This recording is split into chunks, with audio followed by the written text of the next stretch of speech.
Howdy folks, welcome to Bullish on Farming. Today's February 1st and the cows are on cleanup duty. They may not be thrilled about it, but when you're bale grazing, I find that it's absolutely crucial if you don't want to be feeding your cows more hay than you need to. Previous video we talked about how we feed our cows the amount of bales that it takes them to consume in a 5 to 7 day window, and we do that just to balance the workload with feeding the cattle. And it's nice because we only fire up the tractor about once a week, and so we're now on day 7 since I brought the bales out. Would have been on the 26th. And so first thing tomorrow, I'll bring out some bales. Thought it'd be a good chance for us to show what the bales look like when the cows got to clean up. And you can tell they're not thrilled because not all of them are just going after it. But if we take a look around, we'll take a look at some of the rumens and you'll see that they are full, which means that they're getting a sufficient amount of feed intake. If I came in here and all the rumens were empty, then that would be a completely different story. You see, it's one thing for the cows to want or to be excited about their feed, and it's another thing altogether whether or not the cows are feeding. And so you can see this heifer over here, she's eating. This steer over here, he's eating. That cow and calf over there and that group over there, they're eating. And so every time they get work up an appetite, they still got feed yet. And you know, this is a full-grown cow. I've mentioned before, all of them still have their calves nursing. You can see that calf there. We let our cows wean their own calves. And so, you know, she has the calf taken from her and she's got to sustain herself out here. We calve in the spring, so you know the calves can be around you know, youngest will be around 7 months. They could be 8 months old. And it's hard to see, I guess, because of the glare. But her rumen's full there. If you don't know where the rumen is, it's right by the hip and it's a triangle. And if that's indented, they're not getting enough feed. This is our largest framed cow. She looks phenomenal. And, you know, her rumen's full. So we're getting close to the evening time. I'm not bringing out any feed, that's for sure. Let's take a look at this. This is a heifer. Her rumen, right there, it's full. This cow over here, her rumen's full.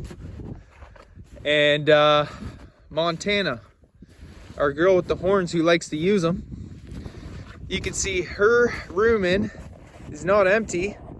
And I guess it's tougher to see on the camera, but I can see a little bit of an outline of her rumen.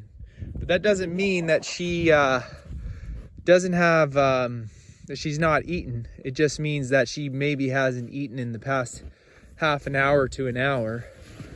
But the calves, of course, they're gonna look great because they're still suckling on mama. And they're not as picky as when they get older.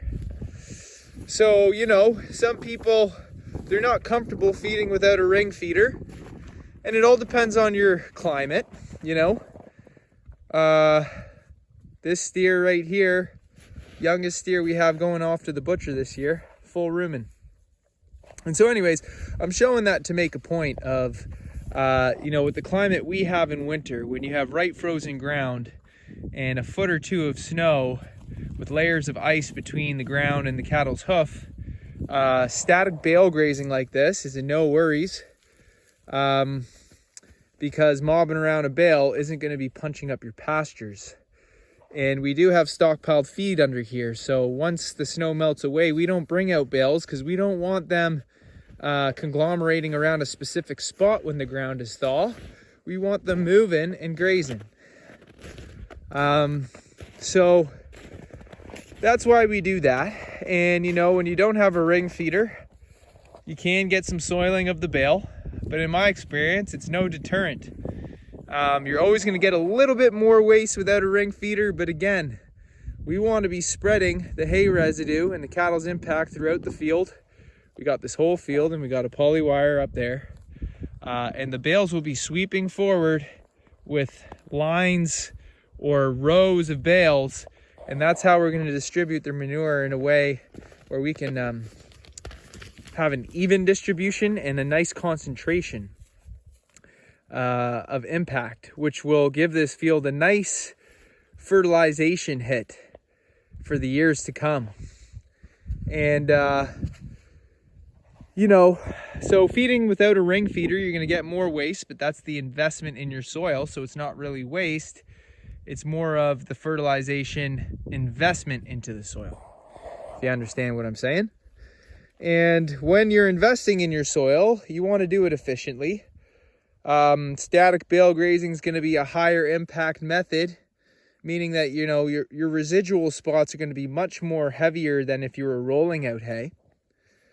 And that's why it's a good idea to allow the cows to clean up, because you give your cows fresh bales a day early every single time you bring out bales.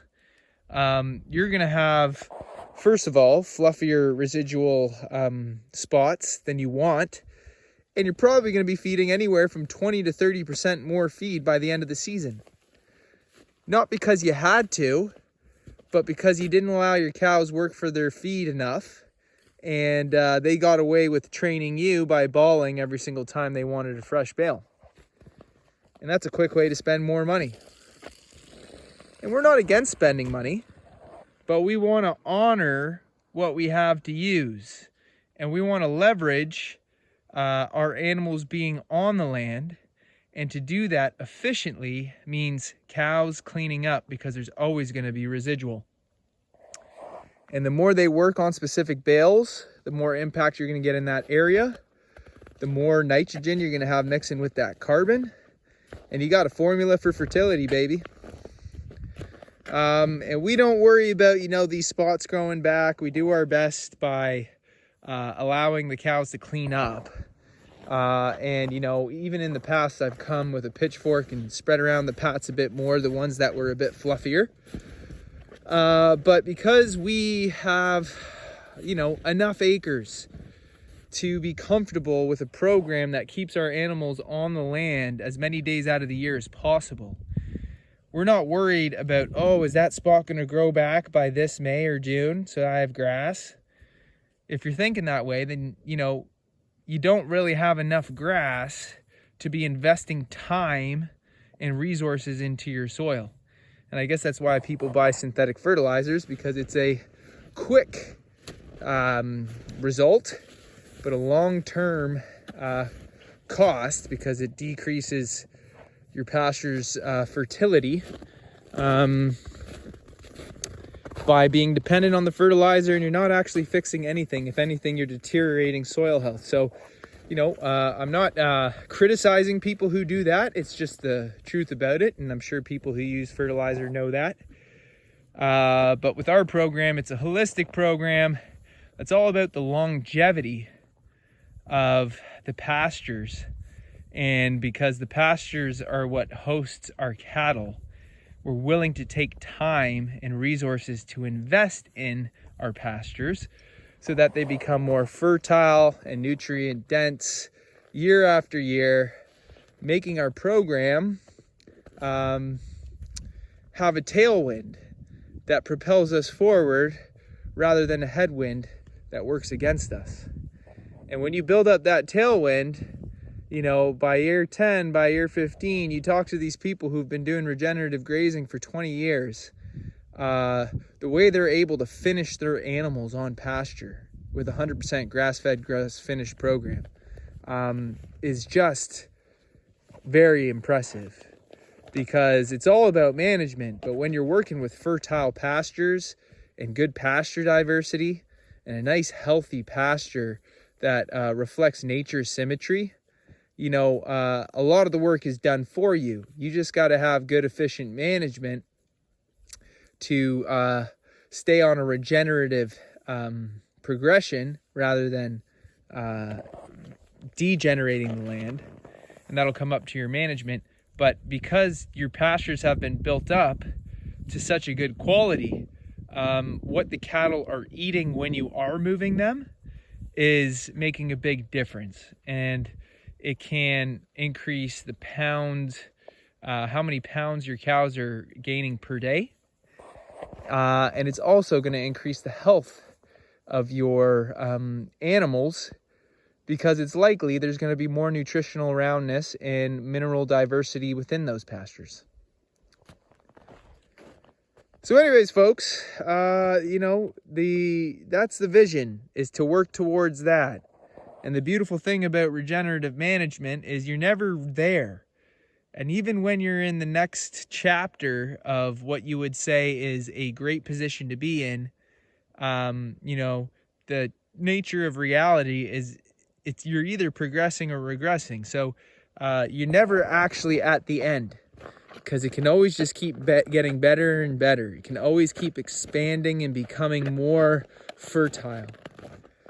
And that just keeps the fun, you know, because if you were there and it was over, then it would be like, okay, now what? So the journey's ever continuous, and if you do it for the love of the game, you'll do it till you die. So anyways, folks, I'd like to say thanks for stopping by, and God bless you all. We'll see you on the next one.